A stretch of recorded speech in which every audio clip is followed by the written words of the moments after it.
Olá pessoal, tudo bem? Hoje nós vamos começar a trabalhar a obra O que é Poder, do Gérald Lebrun, que é um dos 5 livros cobrados, né, pela Universidade Federal do Paraná no vestibular 2020-2021 em Sociologia. Bom, essa obra aqui ela é dividida em 5 capítulos e o primeiro capítulo é chamado Apresentação do Monstro, né? O primeiro ponto é que o Lebrun não acredita em uma sociedade sem poder político. Isso não é possível para ele. Ele vai fazer alguns questionamentos dentro desse livro relacionados às perspectivas liberal e socialistas. E aí, ele vai trabalhar inicialmente a questão do poder como uma potencialidade, ou seja, algo que pode vir a ser, algo que o ator, muitas vezes, o ator político, muitas vezes nem vem a desempenhar, mas só a possibilidade disso já gera o poder. E aí onde que isso acaba sendo perceptível? Principalmente em países com poderio econômico e militar. Então, uma ameaça de intervenção militar de um país sobre o outro vai gerar o quê? Muitas vezes gera uma submissão daquele país em relação àquele que tem um maior poderio. Só que nós temos que entender o seguinte: a potência está relacionada a algo que talvez nunca venha a ser, né? Aí nós podemos até colocar uma retomada na ideia do Aristóteles, né, de ato e potência, né? Então, potência na perspectiva aristotélica é aquilo que pode vir a ser. Então, dessa forma, ato é a coisa como ela realmente é. Então, o Lebrun coloca no livro aqui que muitas vezes aquela potência não vai se tornar em ato, mas só a possibilidade de eu poder exercer uma determinada força naquele país, uma determinada limitação naquele país, já é o suficiente para que eu exerça uma relação de poder. Por exemplo, um país que tem que se sujeitar muitas vezes à intervenção do FMI, ou seja, do Fundo Monetário Internacional, ele acaba tendo a sua soberania limitada. Por quê? Porque muitas vezes o FMI, para emprestar dinheiro àquele país, ele impõe uma série de determinações.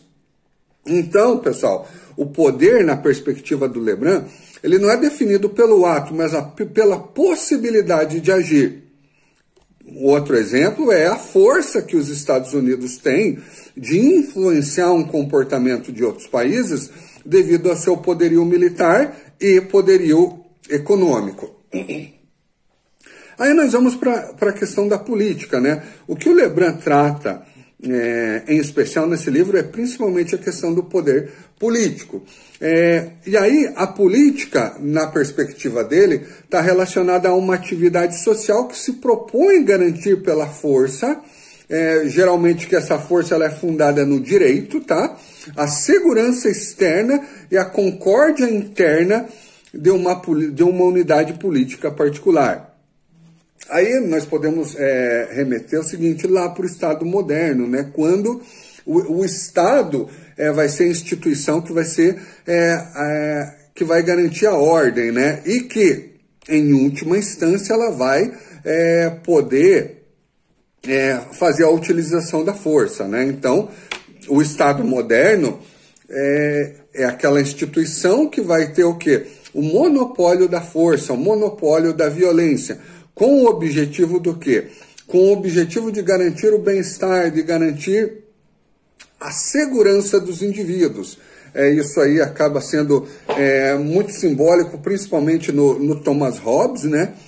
Que é um autor que vai tratar sobre essa questão de você abrir mão de parte da sua liberdade em prol de um governo que, em contrapartida, esse governo ele vai ter a obrigação de garantir a segurança dos seus indivíduos. Essa segurança ela é garantida por intermédio da política, né? A política que vai criar os instrumentos, ou seja, as leis que vão garantir isso. E, num último caso, vai ser dado o direito do Estado fazer a utilização da força.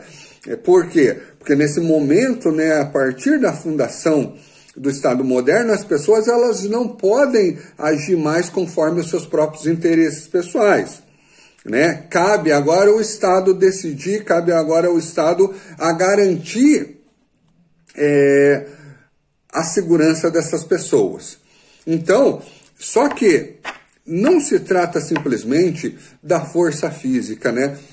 O Estado ele vai criar meios de uma forma ou de outra que vão determinar o comportamento de uma pessoa. Então, nem sempre o Estado vai utilizar da força para fazer com que as pessoas ajam. Muitas vezes ele tem outros intermédios. Um exemplo é a lei. Nós ao caminharmos pelas ruas, geralmente nós não vamos agredir outra pessoa devido ao quê? Não que o Estado vá utilizar a violência, mas a punição que o Estado pode fazer contra nós caso nós cometamos algum ato ilícito. E aí eu estou agindo não pelo que o Estado fez, mas pelo que o Estado pode fazer. E aí que está a potencialidade, né? Potencialidade é isso. Eu estou agindo, eu estou deixando de fazer algo por aquilo que o Estado pode fazer. Então vejam, isso acaba moldando os comportamentos e isso é poder. Nós estamos vivendo agora, com essa pandemia, em alguns casos isso muito lícito, né? As pessoas elas têm que fechar os seus estabelecimentos, porque o Estado impõe. Muitas vezes o Estado ele não está forçando com policiais, fazendo com que as pessoas fechem as portas, pelo menos não ainda. Mas ele vai criar mecanismos que façam com que essa pessoa obedeça. Por exemplo, a possibilidade de levar uma multa, a possibilidade de ter o seu alvará de funcionamento cassado. Então, esses exemplos mais micro ajudam a entender o que é o poder num caráter mais macro, né? Então, lembre-se, potencialidade é isso. Aquilo que o ator político pode vir a fazer, e essa potência faz com que o outro acabe agindo, né? Aí, um dos conceitos, né? Quando Lebrun busca descrever o conceito de poder, essa descrição dele se aproxima muito da descrição do Max Weber, que trata como poder o quê? A probabilidade de que uma ordem, um indivíduo, consiga fazer com que o outro faça aquilo que ele deseja. Então vejam, o Weber, e o Lebrun coloca aqui também, essa questão da probabilidade de que você imponha a sua vontade ao outro, que você imponha as suas regras ao outro, ou que você imponha um determinado conteúdo específico ao outro. Mas lembre-se, poder é uma probabilidade, né? O Weber coloca muito bem isso, que essa probabilidade, geralmente ela vem com alguns atributos específicos, né? Ou seja, algo que faz com que aquela pessoa faça com que o outro obedeça, faz com que o outro siga ele, né?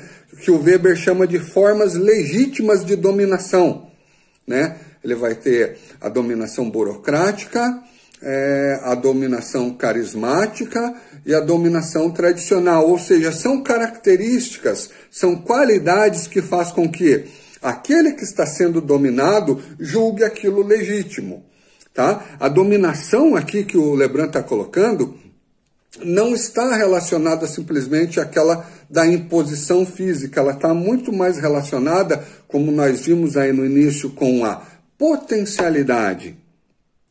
Eu faço isso porque esse país ou esse governante ele pode fazer isso.